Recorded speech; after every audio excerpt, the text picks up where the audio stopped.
Balapan Jepang sebentar lagi digelar, namun balapan Italia kemarin meninggalkan sesuatu yang membekas. Salah satunya adalah performa rider Italia itu sendiri, Pecco Bagnaia. Pecco disarankan untuk keluar dari Ducati saja dan pindah ke Aprilia, karena di Ducati kemungkinan besar tetap akan menjadi seperti ini. Berbeda dengan Aprilia yang kini memiliki motor kompetitif yang sudah dibuktikan oleh Marco Bezzecchi, yang notabene ketika di Ducati tak semoncer Pecco Bagnaia.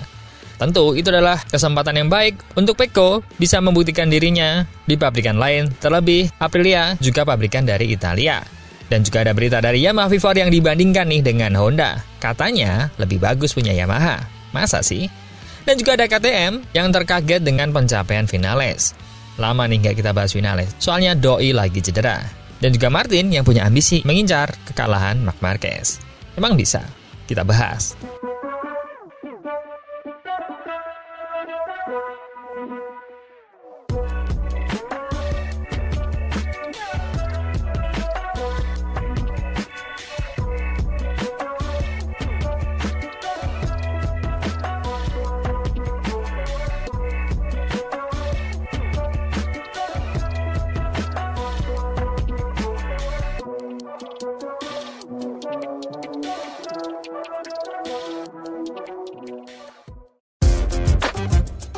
Carlo Pernat, sosok kenamaan sekaligus mantan manajer berpengaruh di dunia MotoGP, kembali memantik diskusi besar setelah Grand Prix San Marino di Misano.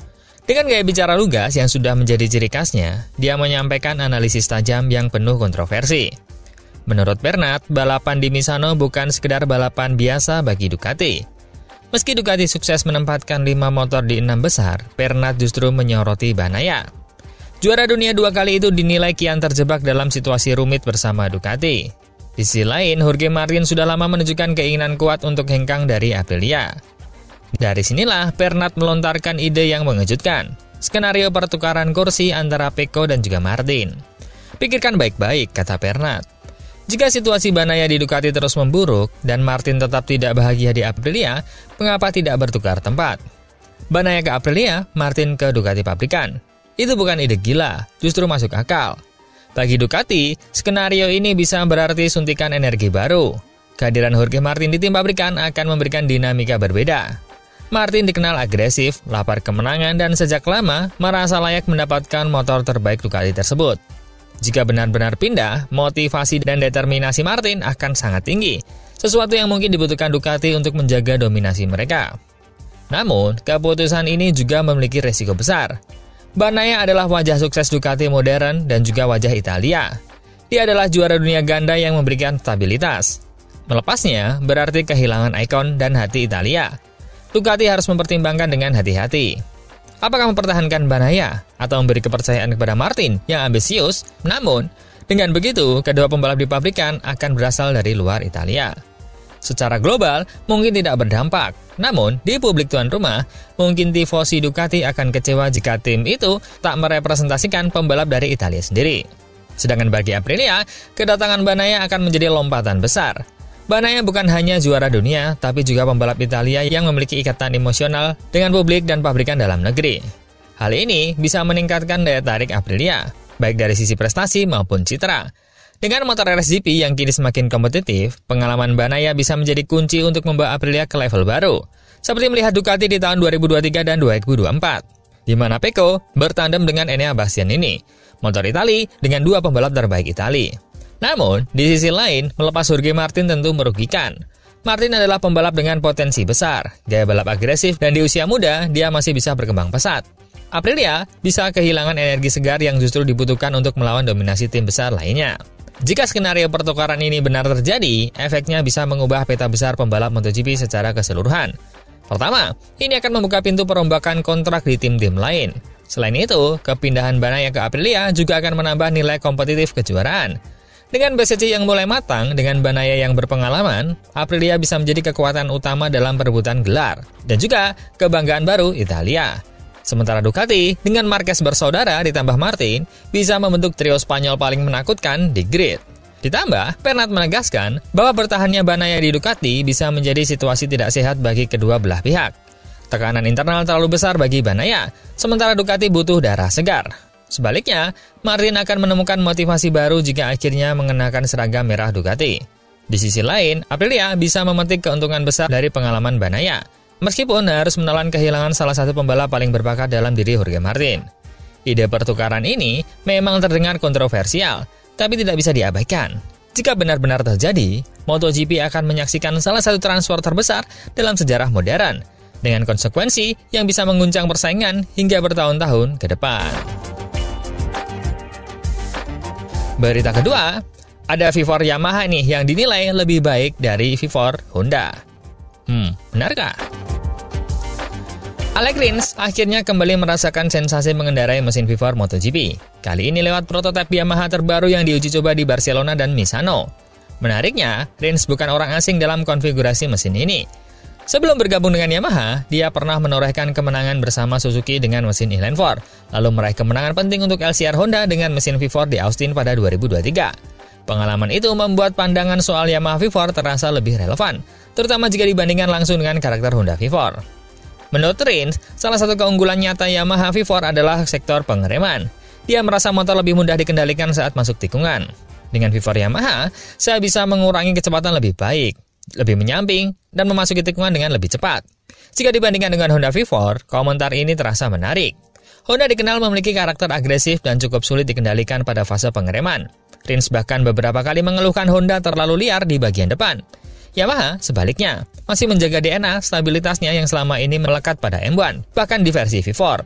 Salah satu kelemahan klasik Yamaha Inline 4 adalah sulitnya memanfaatkan ban belakang untuk membantu memperlambat motor. Rins menilai kelemahan ini berhasil diperbaiki oleh prototipe V4. Dia merasa lebih konsisten dan lebih mudah memprediksi pergerakan motor. Hal ini kontras dengan Honda yang sering disebut Rins sebagai motor yang kasar dalam menyalurkan tenaga, sehingga sulit memberikan traksi sempurna di tikungan keluar.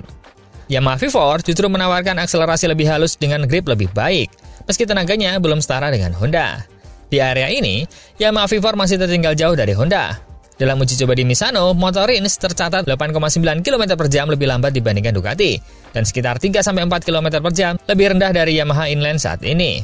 Rins sendiri menegaskan, saat mengangkat motor dan memindahkan gigi, tenaganya tidak cukup. Honda V4 sebaliknya. Dikenal memiliki tenaga buas di kecepatan puncak, meski harus dibayar dengan handling yang lebih sulit. Jadi bisa dibilang, Yamaha masih harus mengejar Honda dalam hal raw power, namun sudah lebih baik dalam handling. Menurut Rins, Yamaha V4 tetap mempertahankan rasa khas pabrikan Iwata. Akselerasi V4 ini mirip dengan motor yang pernah saya kendarai sebelumnya, tapi gaya mengendarainya berbeda, lebih banyak berhenti dan jalan.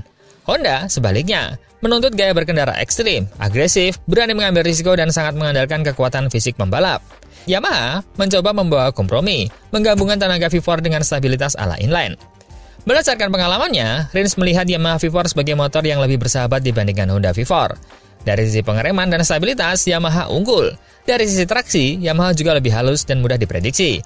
Namun dari segi tenaga murni dan kecepatan puncak, Yamaha masih berada satu langkah di belakang Honda. Jika pengembangan ini berhasil, Yamaha bisa memiliki paket yang lebih seimbang. Tidak sekasar Honda, tapi tetap kompetitif daripada inline. Bagi Rins, inilah alasan dia cukup optimis. Masih terlalu dini menyebut motor ini final, tapi saya yakin lain kali kami mencoba akan sudah ada banyak bagian yang berubah.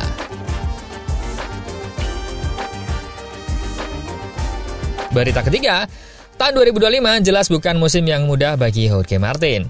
Statusnya sebagai juara dunia 2024 tidak serta-merta membuat jalan menjadi mulus. Pramusim diawali dengan cedera, dan ketika mencoba kembali ke lintasan, cedera lain kembali menghantam. Kondisi ini membuatnya hampir kehilangan setengah musim. Bahkan kesulitan mengendalikan RCP Aprilia hingga mendekati liburan musim panas. Namun, di balik kesulitan itu, Martin menemukan pelajaran besar. Rasanya intens, bukan hanya karena cederanya. Keraguan tentang diri saya sendiri, tentang masa depan saya. Dan saya menganggapnya sebagai pengalaman belajar. Saya diutus untuk melalui ini, dari manapun datangnya, untuk membuat saya lebih kuat. Kalimat itu mencerminkan kedewasaan baru dalam dirinya. Dari seorang juara yang sempat diliputi kebimbangan dan konflik internal, dia kini menjelma menjadi sosok yang lebih tenang dan fokus. Atmosfer positif mulai terasa di garasi Aprilia. Keretakan hubungan yang sempat mencuat di awal musim berangsur mereda, berganti dengan suasana kerja yang lebih produktif. Martin sendiri menegaskan bahwa kini dia tengah membangun pondasi yang kokoh untuk musim mendatang.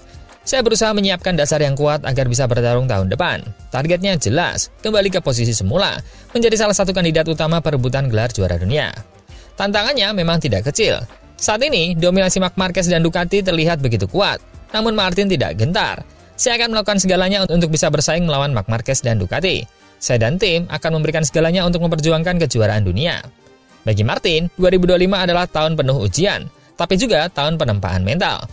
Dari badai cedera, keraguan, dan konflik, dia keluar dengan tekad baru. Kini, dia menatap ke depan. Musim 2026 sebagai kesempatan untuk kembali berdiri di panggung teratas MotoGP. Berita keempat, setelah sempat absen 4 seri karena cedera bahu, mulai dari Sachsenring hingga Balaton Prague, Maverick Vinales akhirnya kembali ke lintasan dengan mental baja. Pembalap Red Bull KTM Tech3 itu menunjukkan tekadnya di tes Misano, langsung menuntaskan lebih dari 60 putaran dalam sehari. Tes berjalan baik bagi kami, dan penting untuk melakukan putaran sebanyak mungkin untuk memulihkan kekuatan saya, ungkap Vinales setelah sesi intensif tersebut. Meski catatan waktunya hanya menempatkan dirinya di posisi ke-13, tepat di belakang rekan timnya Enea Bastianini, Vinales mengaku puas karena berhasil melewati ujian fisik yang berat. Manajer tim, Nicolas Goyon, terkesan dengan dedikasi pembalap Spanyol itu. Maverick benar-benar mengejutkan kami, lebih dari 60 lap. Itu bukan hal yang mudah mengingat kondisinya. Dia juga berhasil mengonfirmasi beberapa keputusan teknis terakhir. Jadi kami semakin yakin dia sudah menemukan konfigurasi terbaik untuk dirinya saat ini. Menariknya, Vinales tidak mencoba komponen baru pada KTM-nya kali ini. Fokus utamanya bukan pada pengembangan motor, melainkan pada kondisi fisiknya sendiri. Sejujurnya, kami tidak menguji part baru karena saya belum bisa memaksimalkannya. Motornya sudah cukup bagus, jadi prioritasnya adalah saya sendiri, dan saya cukup senang dengan hasilnya. Sementara itu, rekan timnya Bastianini justru sibuk menjajal pengaturan baru, termasuk pada suspensi dan sistem anti-getaran, yang disebut tim memberi sedikit kemajuan positif. Kini, Vinales punya waktu seminggu antara tes Misano dan seri Motegi untuk memulihkan diri. Dari performanya di tes ini, jelas bahwa meski belum 100%, dia sudah kembali menunjukkan daya tahan dan keuletannya sebagai salah satu pembalap paling berpengalaman di grid MotoGP.